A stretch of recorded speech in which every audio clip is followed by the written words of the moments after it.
Welcome to the Slop Farm. Enjoy the video. In this video, I will explain how caffeine pills are made.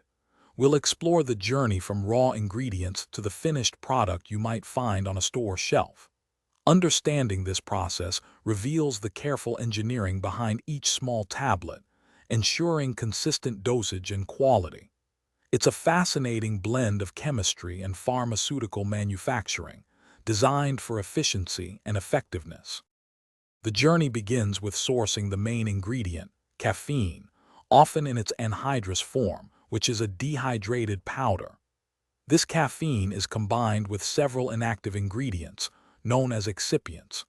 These include fillers like microcrystalline cellulose, which can make up over 37% of the tablet, and lubricants such as magnesium stearate, typically less than 1%, to ensure smooth processing. All components are carefully weighed and screened to remove any lumps. Once all ingredients are prepared, they are thoroughly mixed in large blenders for about 25 minutes to create a uniform powder blend. This ensures each pill contains the correct amount of caffeine and other components.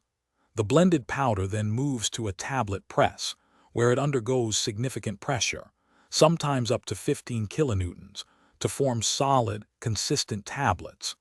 This direct compression method is widely used for its simplicity and speed. After compression, many caffeine tablets receive a thin film coating. This coating, often an aqueous solution, serves multiple purposes, including masking the naturally bitter taste of caffeine and enhancing the tablet's stability. It typically adds about 3% to the tablet's total weight.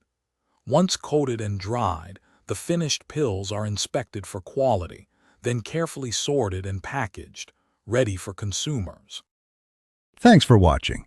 Consider subscribing if we helped you today.